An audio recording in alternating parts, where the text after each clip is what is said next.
이 말씀을 먼저 드리고 제가 좀 본문을 들어가는 게 좋을 것 같습니다. 아까 좀 말씀드렸지만 저도 궁금해서 익숙하지 않기도 하고 참석해 본 적도 없고 잘 몰라서 요즘은 인터넷 찾아보면 뭐 세밀하게 다 나오잖아요.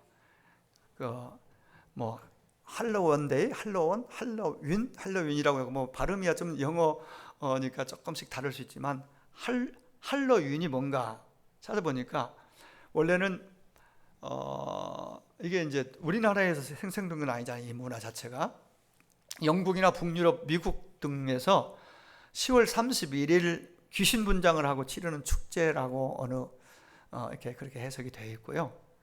사람들이 이날에 죽은 영혼들이 되살아나서 정령이나 마녀 등이 출몰한다고 믿고 귀신들에게 육신을 뺏기지 않기 위해 유령이나 흡혈귀, 해골, 괴물 같은 복장을 하고 축제를 즐긴다고 합니다.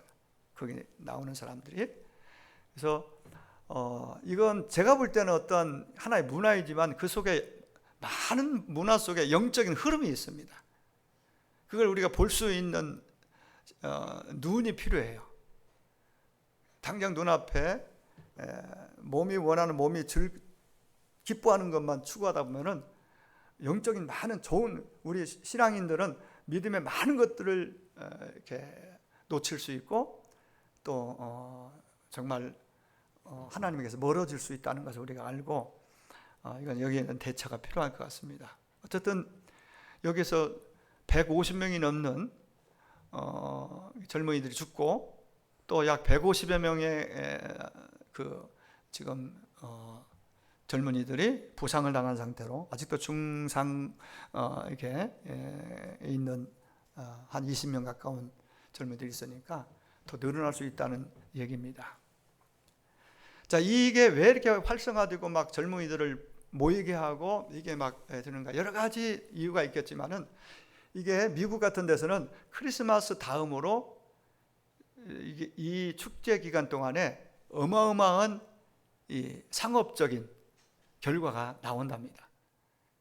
그러니까 소비 지출이 엄청나게 모인 자리에서도 그 분장하고 또 먹고 마시고 하기 위해서 그런 것들이 이제 형성이 되는 거죠. 거기에는 굉장히 그 분위기, 그 흐름 속에는 상술이라는 것도 들어있다고 봐요. 그리고 영적인 아주 굉장히 우리 입장에서 보면은 믿음을 굉장히 손상케 하고 믿음이 타격할 수 있는 그런 부분들이 많기 때문에 우리 자라나는 자녀, 손들, 어린이 때부터 청소년들에게 우리 젊은이들에게 이걸 분명하게 정확하게 알릴 필요가 있다. 이런 생각이 들고 그리고 하나 우리에게 주어진 다시 한번 과제가 있다면은 기독교적인 젊은이들이 좀 힘을 발산하고 즐길 수 있는 기독교적인 좋은 문화들이 먼저 만들어져야 한다. 물론 그래도 이제 그런 것들은 들어올 수밖에 없지만 분별해서 그것을 잘 이렇게 좀 멀리할 수도 있고 좀 이렇게 참 선택할 수 있는 좋은 쪽을 선택할 수 있는 분별력이 있도록 우리가 기도도 하고 우리 어린 자녀들에게 젊은이들에게 어떤 그러한 훈련과 교육이 필요하다 이런 생각이 많이 듭니다. 죽은 사람의 영혼이 예수님으로 돌아온다. 육체에 들어와서 그래서 막 이런 여러 가지 말도 안 되는 그런 것들을 아무튼 그 분위기 속에서 그들은 그 흐름을 타고 그러다가 결국은 이런 사고가 일어나는 그런 자리로 가는 것 같습니다. 자, 우리가 참 보면서 세상에 일어나는 일들을 우리의 눈으로 보면서도 믿겨지지 않고 잘 해석이 안 되는 경우들이 많이 있어요. 도대체 어떻게 우리가 이해하고 어떻게 이것을 바라봐야 될지 해석해야 될지 도저히 접근이 안 되는 경우들이 사실 많이 있습니다. 이게 우리가 사는 세상입니다. 자, 디모데후서 3장 2절을 보니까 마지막 때가 되면 사람들은 자기를 사랑하고 극히 이기주의로 흐릅니다. 돈을 사랑하고 교만하고 자긍하고 또 회방하며 부모를 거역하고 특별히 오늘 본문과 관련돼서 감사치 아니한다, 감사하지 않는다. 감사가 점점점 상실되는 그러한 현상. 분명히 이것은 전에 비해서 더 많은 걸 누리고 가졌는데 감사거리로 안 보이는 거예요. 감사를 못하는 거예요. 감사로 안 보이는 겁니다. 그 감사를 못하고 안 한다는 것은 불만족, 불평, 원망으로 내가 감정이 흐르기 쉽습니다. 그 감사하다 생각하면 불평, 원망 속에서 이런 것들이 이게 힘을 쓰지 못하는 거죠. 근데 감사가 입이 마르고 감사를 마음에서 감사가 마르면은 당연히 이 안에는 그 공간에 불평과 원망이 들어오고 짜증과 이런 것들이 더 많이 형성될 수밖에 없다, 이렇게 보는 것이죠. 오늘 현대인 가운데서 우리에게 성경을 통해서 알려주는 중요한 메시지 중에 하나는 날이 갈수록 감사할 것들이 사실 많은데도 감사하지 못하는, 감사를 잃어버린 시대를 우리가 살고 있다, 이렇게 생각이 됩니다. 우리가 행복을 원한다면, 행복을 원하면서도 행복의 정말 가장 중요한 비결이라고 말할 수 있는 이 감사, 여기에 대해서는 눈이 닫혀 있고 귀가 닫혀 있습니다. 감사의 눈이 떠져야 행복이 우리 안에 들어온다는 걸 우리가 알아야 됩니다. 많이 가졌다고, 많이 안다고, 건강하다고 아니에요. 그게 행복을 보장해 주지 않습니다. 어떤 면에서 건강이 있고 힘이 있고 돈이 있고 인기 있고 명예가 있으면 유혹에 잘 넘어가고 정욕에 빠지기 쉽습니다. 확률적으로 볼 때. 그게 없으면 돈이 없는데 마시고 먹고 마시고 취할 수 있겠어요? 그리고 돈이 없는데 저 지방에서 차 몰고 그 축제에 그 먼 거리에서 부산에서도 오고 전주에서도 오고 대구에서도 오고 지방에서만 올라온다잖아요. 이 근교 사람만 모이는 것이 아니라 그런 눈을 즐겁게 하고 마음을 막 자극해주는 그러한 축제에는 어디 뭐 퀴어 축제를 비롯해서 이런 헬로윈 축제라든가 이런데 특별히 젊은이들은 막 그냥 달려갑니다. 정말 교통비가 없고 자동차가 없으면 그 먼 곳을 달려올 수 있겠어요? 있기 때문에 오히려 그렇게 빠지기 쉽다, 그런 쪽에 생각을 가지게 하게 됩니다. 많이 가지고 많이 알고 또 힘이 있고 인기가 좋다고 행복할까? 행복은 소유의 크기가 아니라 감사의 크기다라는 말, 여러분 제가 전에도 말씀드린 것 같습니다. 감사를 입에 달고 살 수 있다면 행복의 문이 열립니다.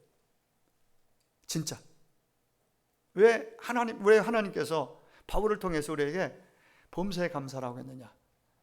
결국은 우리 행복을 위해서예요. 우리가 행복해야 하나님도 기쁘거든요. 우리가 행복하게 사는 것이 하나님 아버지께 효도하는 거예요. 마치 육신의 부모님 효도하는 거, 용돈을 제대로 드리는 것도 중요하고 좋은 옷, 맛있는 음식 사드리는 거 당연히 할 수 있으면 정말 모든 걸 다 해야 되죠. 그런 걸 다 해드려도 자녀가 결혼해서 행복하게 살지 않으면 부모님은 정말 힘든 거예요. 결국 행복하지 않아요. 다른 거 다 잘해줘도 우리가 자녀들이 행복하게 사는 모습 보면 부모님은 행복한 거예요. 우리 하나님은 우리를 위해서 독생자까지 내어주셨잖아요. 그래서 죄 문제 해결하고 우리 구원해 주셨는데, 그럼 구원받은 하나님의 자녀로서 이 땅에서 기쁘고 행복하게 살아야 되죠. 근데 그 기쁨과 행복이 위로부터 하나님께로부터 우리에게 분명히 오는데, 우리는 많은 경우에서 다른 데서 돈이 주는 줄 알고 명예가 주는 줄 알고 세상의 권력을 얻으면 얻는 줄 알고 그것도 오는 줄 알고 하는데, 그런 것들이 오히려 그런 것들을 가져오는 것이 아니라 다른 쪽으로 우리를 방향을 틀어서 오히려 공허하게 만드는 그런 경우들 얼마나 많은지 알 수 없습니다. 감사가 행복의 문을 여는 열쇠다. 우리는 그렇게 말씀드릴 수 있어요. 에이미상을 30번이나 수상한 오프라 윈프리라는 분 여러분 잘 알죠? 참 태어나면서부터 성장 과정이 참 누구도 경험하기 어려운 그 힘든 어려운 그런 일들을 한두 번이 아닌 여러 번 겪으면서 결국은 자살을 시도할 정도로 참 기구한 운명을 지녔던 그녀가 크게 성공을 하죠. 어쨌든 하나님을 만나고 인생이 바뀌고 멋진 간증자가 되어서 그 간증한 내용들을 우리가 잘 많이 들었습니다. 그가 감사일기를 매일 쓴다고 그러잖아요. 제가 작년 이맘때 말씀드린 것 같아요. 감사일기를 쓰는데 그런 좋은 습관을 가지고 있는데 하루 동안에 일어났던 일 가운데 5가지씩을 이렇게 감사 제목을 목록을 적었다고 합니다. 그 내용 아주 일상적인 평범한 것들입니다. 아침에 일어나서 오늘 잠자리에 거뜬히 일어날 수 있음을 참 감사합니다. 거뜬히 일어나게 되어서 감사하다는 그 고백이 우리도 할 수 있는 고백 아니겠어요? 우리도 거뜬히 일어나고 오늘 여기 왔잖아요. 일어나서 아침 준비해서 왔잖아요. 매일매일 감사할 수 있는 아주 평범한. 또 하나는 밖에 나가 보니까 오늘 가을 하늘 맑아요. 정말 청명해요. 이 맑은 하늘을 볼 수 있어서 감사합니다. 이런 식의 감사. 낮에 친구 만나서 식사 자리에 앉았습니다. 짜장면을 먹겠습니다. 오늘 짜장면을 맛있어야 감사할 수도 있지만 그냥 짜장면 자체 먹을 수 있는 내가 여력이 있고 같이 먹을 수 있는 누군가가 있어서 감사하다. 이런 감사. 네. 누군가가 참 나를 힘들게 하는 사람이 있는데 저를 내가 같이 대하지 않고 미워하지 않고 그냥 평범하게 대할 수 있음에 나에 대해서 내가 그렇게 할 수 있음에 감사. 이런 식의 감사. 그러니까 이게 우리가 매일의 삶 속에서 어떻게 보면 늘 느끼고 목도하는 경험하는 내가 경험하는 것들인데 그런 것들을 자꾸 매일 반복될 수 있죠. 똑같은 거. 그렇게 감사하고 그다음은 또 다른 것도 보여서 또 감사하고 또 감사하고 일상이 되다 보면은 그게 내게 정말 행복이 내 안에서 꽃 피우고 행복을 누리는 자가 될 수 있다는 거예요.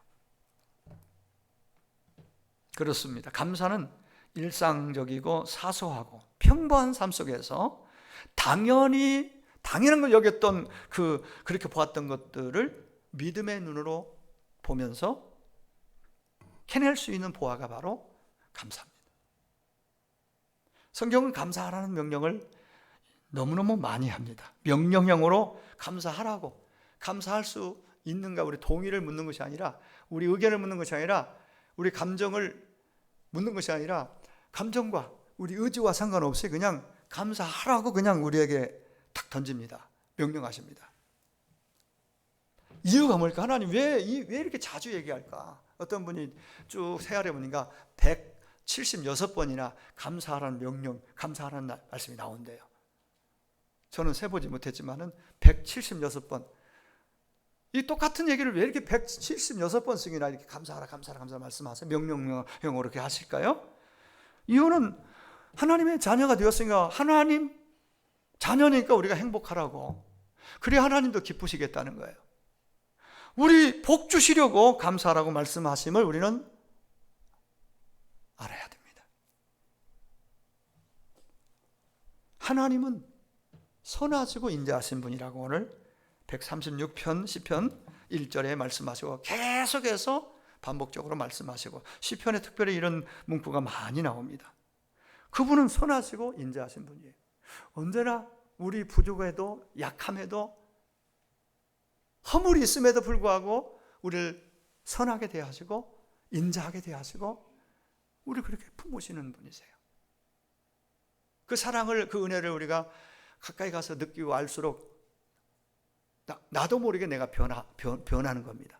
변질되는 것이 아니라 하나님이 기뻐하시는 일을 자꾸 하려는 쪽으로 변화가 나와요. 그분의 은혜를 알면 알수록 그럼에도 불구하고 나 같은 걸 이렇게 사랑하신다고?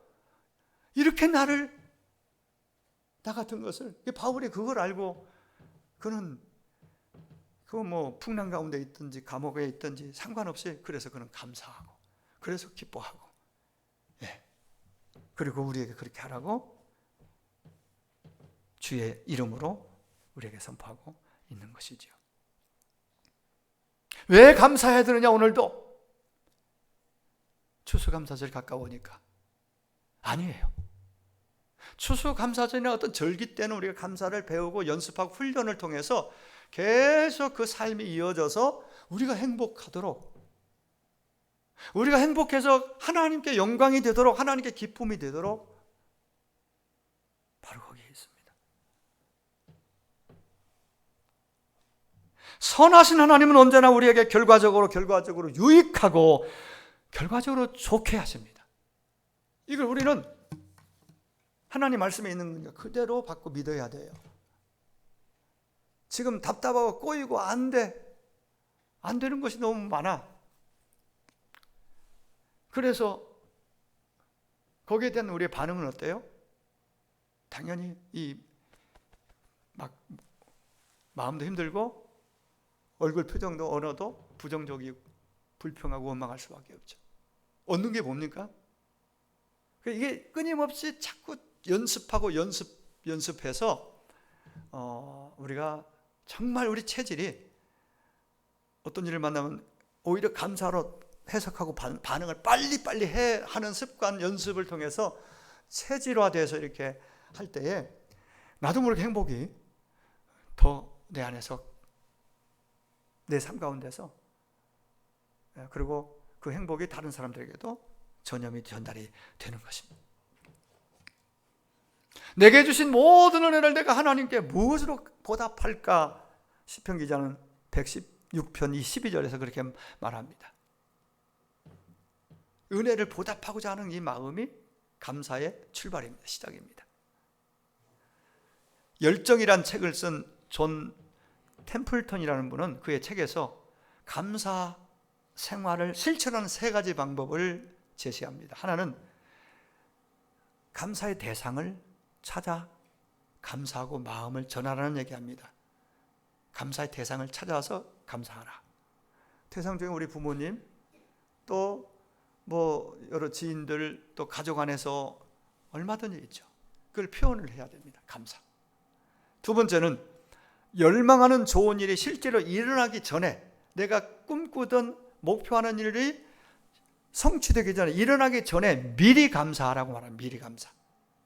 우리는 무엇이 이루어졌을 때, 이루어졌기 때문에 감사하는 거잖아요. 이루어져야 감사하잖아요. 근데 그 전에 미리 감사를 얘기합니다.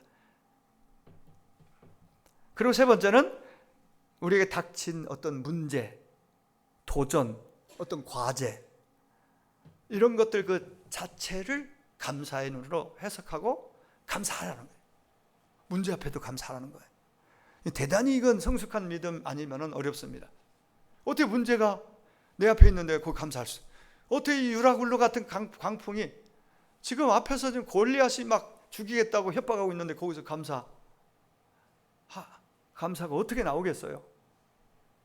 일단 두려워 떨고 왜 나에게 이런 일이 있지 하고 막 그건 쉬운 일이에요. 원망하는 거, 그죠?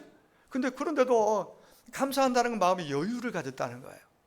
평안이 있다는 거예요. 그 평안은 세상에 줄 수 있는 게 아닙니다.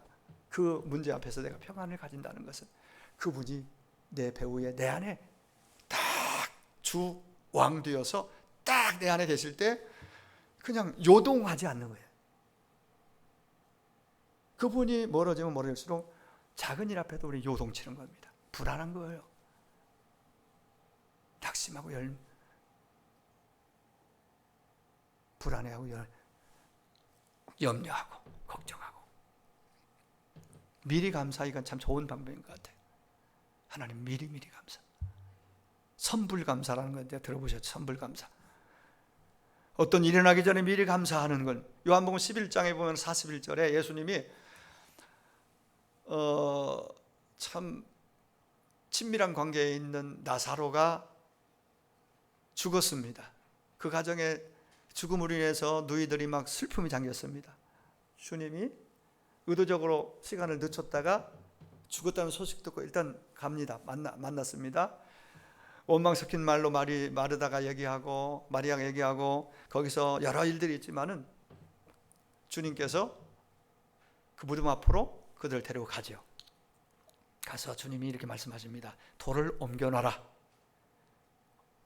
무덤 안에 시신이 있고 이렇게 안에 굴을 파고 시신을 넣고 거기 돌로 이렇게 문을 이렇게 막아놨는데 그 돌을 옮겨놓으라니까 옮겨놨습니다.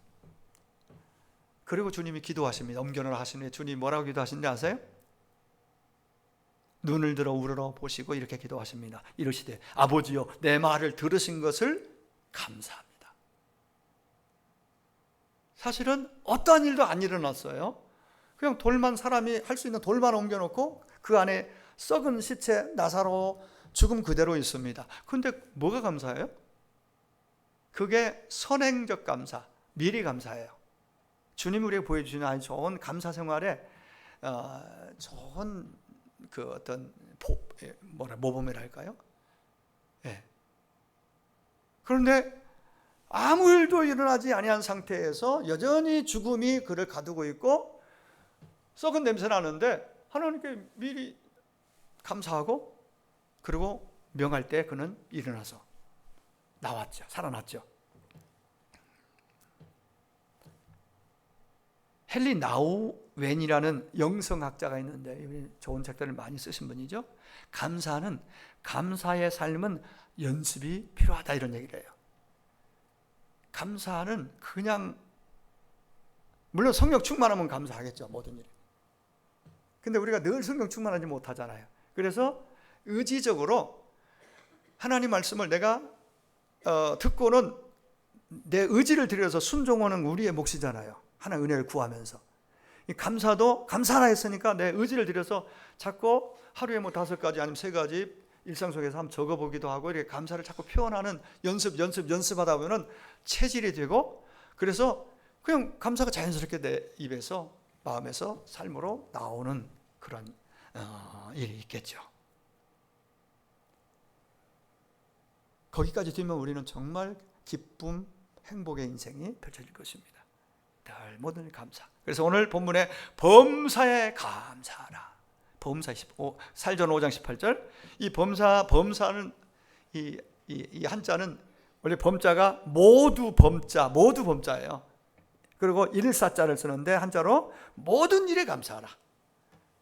모든 일에 감사하라. 평범한 일상을 의미합니다. 범사는.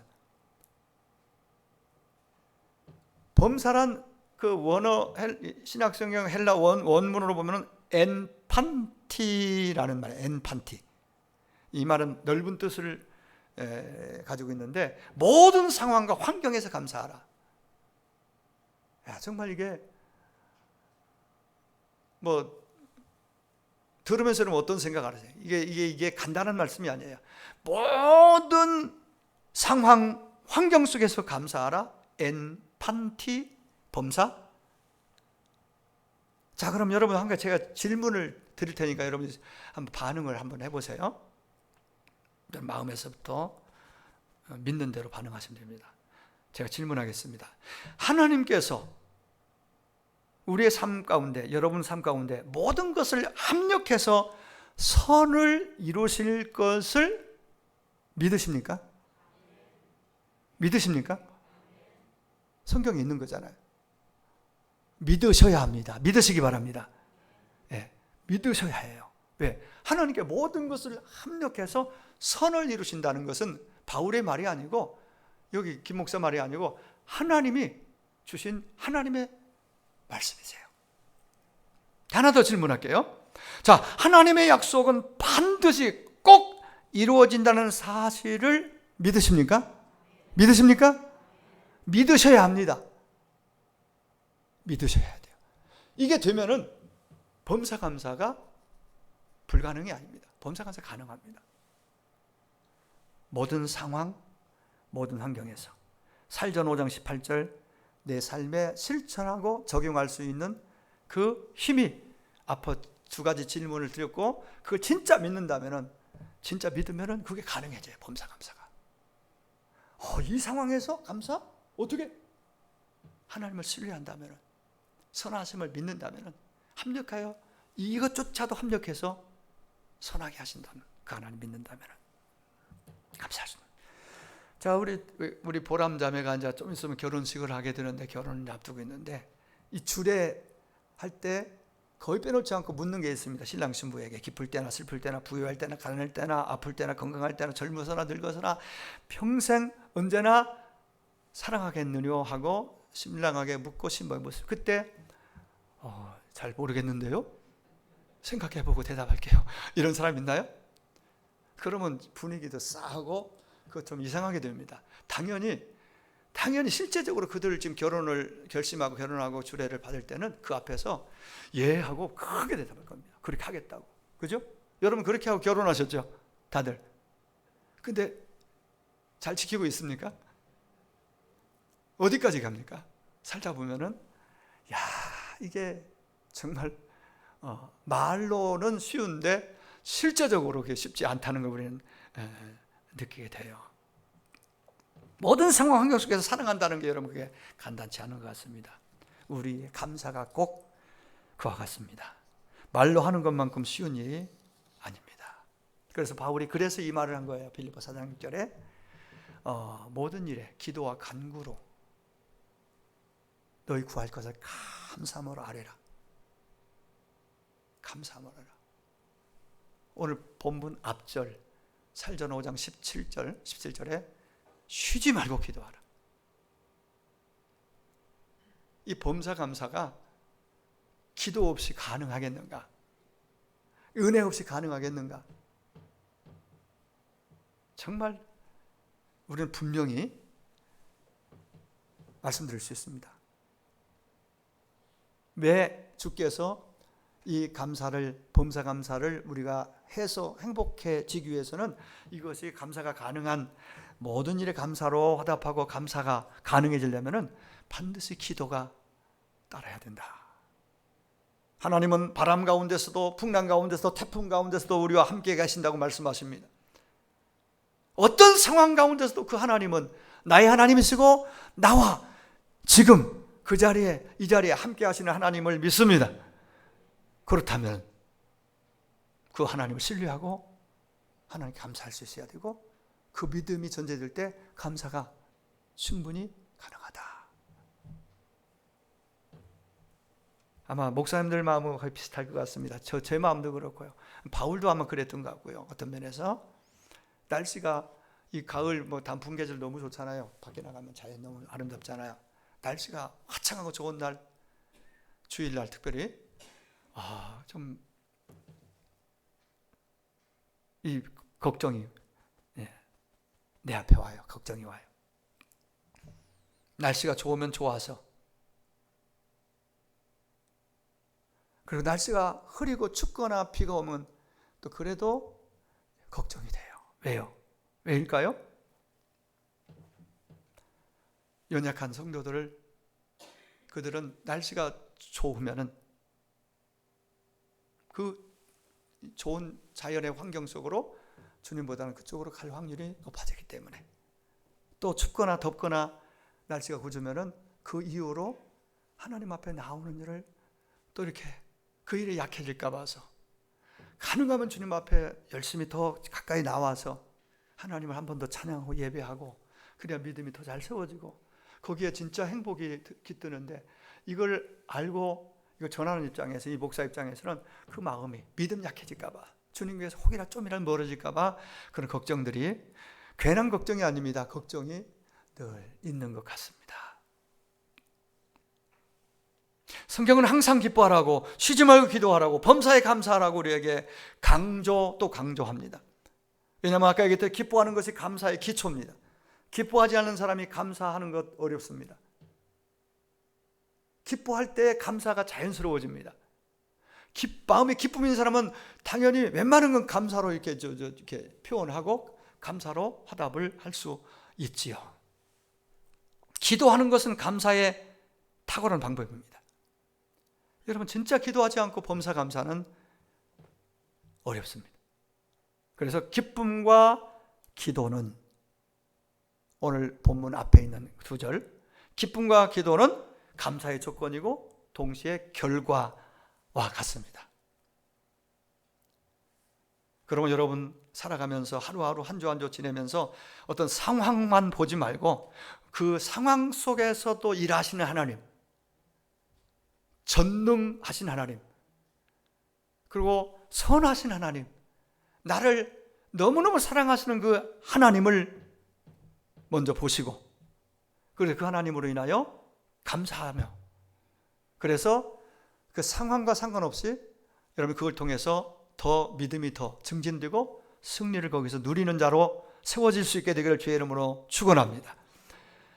여러분 신구약 성경에 감사 말씀이 많다고 그랬죠. 여러분 한번 체크를 해보세요. 성경 읽으면서 하나님께 감사하라, 그는 선하시고, 이런 말씀은 시편에 너무너무 자주 나오는, 하나님이여 우리가 주께 감사하고 감사하는 것은 주의 이름이 가깝기 때문입니다.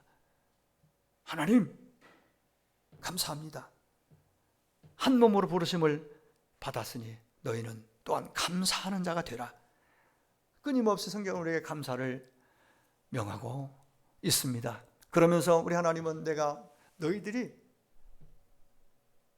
내게, 내 귀에, 너희들이 하는 말이 내 귀에 들리는데 들린 대로 너희들에게 내가 하겠다라고 말씀하십니다. 그러니까 감사를 자꾸 하면은 더 감사할 수 있는 더 놀라운 일들을 하나님이 행하시겠다는 말로 해석할 수 있습니다. 더 많이, 감사가 더 많게 보이게 하시고 또 누리게 하신다는 말씀이죠. 그러므로 여러분 이번 한 주도 정말 감사의 말씀으로 무장하시고 매일의 삶 속에서 사소해 보이는 것조차도 그것을 딱 붙잡고 감사로 여러분 하나님 앞에 찬양으로 하든 입술의 고백으로 하든 또 글로 써보시든 감사를 많이 표현하며 사시기를 주의 이름으로 축원합니다. 감사가 불평이나 원망이나 부족을 이기게 합니다. 그걸 넘어서게 합니다. 왜 없겠어요? 염려, 걱정, 불평, 원망, 두려움. 그러나 감사로 정말 무장하고 가면은 그것들을 넘어서게 만듭니다. 이기게 만듭니다. 이기게 하셔요. 자, 우리가 실제적으로 감사의 삶을 우리의 체질화되고 삶 속에 늘 표현하며 행복자가 되려면은 작은 것부터, 가까이 있는, 그리고 작은 것부터 감사 연습을 해야 합니다. 아까 말씀드린 범사에 감사하라, 이것은 범사가 모든 일, 모든 상황, 모든 걸 의미한다고 그랬죠. 큰 일, 그것도 포함되겠지만 작은 일, 쉬운 일, 여기서부터예요. 그래야 큰 일에도 감사할 수 있고 큰 문제 앞에도 감사할 수 있어요. 작은 일. 시편 136편에 보시면은 굉장히 큰 감사들을 드려요. 뭐예요? 지혜로 하늘을 지으신 이에게 감사하라. 하나님 어떤 분이신가? 땅을 물 위에 펴신 이에게 감사하라. 창조주 하나님이죠. 애굽의 장자를 치신 그분에게 하나님께 감사하라고 말해요. 홍해를 가르고 그 길을 내신 하나님께 감사하라. 얼마나 놀라운 큰 감사입니까? 위대하신 하나님을 여기서 우리에게 말씀하고 있습니다. 그런데 거기에만 머무르지 말고 당연히 그런 일 감사해야 되죠. 뿐만 아니라 작은 거, 아까 제가 소개했듯이 실제적으로 오늘 아침에 매일 아침에 일어나서 눈 뜬 걸 감사를, 밤새 안녕이라는 말 있잖아요. 그냥 밤에 잠자리 편하게 누웠는데 아침에 눈 뜨지 못하면 간 거예요. 이미 곁을 떠난 거예요. 눈 떠서 오늘 활동할 수 있는 거, 움직일 수 있는 거, 먹을 수 있는 거, 숨 쉴 수 있는 거 감사. 주일을 기억하고 주님 앞에, 교회 앞에 함께 나와서 예배드릴 수 있는 믿음, 건강 주시고 감사. 이런 것들을 아주 그냥 일상에 그냥 지나치는 것들이잖아요. 그냥 늘 있는 것들인데 그걸 딱 붙잡고 하나님 그래서 감사, 이것도 감사, 저것도 감사. 감사를 찾고. 찬송가 429장에 보면은 후렴에 이렇게 우리가 찬양하죠. 받은 복을 한번 세워보라. 받은 복을 세워보라. 크신 복을 네가 알리라. 받은 복을 세워보라. 주의 크신 복을 네가 알리라. 이렇게 가사 내용이 있습니다. 지난 1년 동안 하나님께서 나와 가정, 우리 자녀, 손들, 직장, 일터 가운데서 하나님이 어떻게 우리를 보살펴 인도해 주셨는지 한번 이렇게 잘 한번 헤아려 보면서 감사를 자꾸 좀 연습했으면 좋겠습니다. 지금 이해가 안 되고 힘이 들어도 감사로 선점하는 거죠. 그러면 진짜 감사한 일이 펼쳐지기도 하고 그 없어도 감사한 것 자체가 하나님께 기뻐하시기 때문에 내게 행복으로 쌓이는 겁니다. 이제 말씀을 맺겠습니다. 매주 1년 동안 감사 얘기를 하면 더 좋으련만 그렇게 할 수 없어서 감사절기 가까울 때라도 이 얘기를 하면서 우리가 매일매일 감사로 행복을 참 누렸으면 좋겠다는 얘기를 하고 있습니다. 자, 내 앞에 펼쳐지는 일을 다 해석할 수 없다고 그랬죠. 이해할 수 없습니다. 해석도 잘 안 될 때가 많아요. 코로나도 해석이 안 되고요. 또 저 이태원 거기서 일어난 축제 가운데 일어난 그것도 우리가 어떻게 받아들여야 되겠어요? 해석이 안 돼요. 분명한 건 분별은 되지만은 그 당사자 입장에 대해서 그 사고 당한 그 당사자 가족들 입장에서 부모 입장에서는 어떻게 정말 받아들이기가 힘든 일일 것입니다. 그럼에도 불구하고 그 모든 상황 일과 속에서 하나님의 선하심을 믿기에 그 하나님을 믿으며 그 선하심을 믿으며 살아갈 때 우리는 진짜 제대로 감사하며 살 수 있습니다. 바로 바울 사도가 범사에 감사하는 것이 하나님의 뜻이라고 분명히 말씀하신 그 연유가 의미가 바로 거기에 있는 것이죠. 범사에 감사하는 것이 하나님이 기뻐하시는 일이다. 그게 바로 내가 행복해지는 길이다. 그러므로 여러분 이제 결단하시고 여러분이 마음에 이제 그 준비를 가지고 나아가셔야 되겠습니다. 범사에 감사하라. 이것이 하나님의 뜻이다.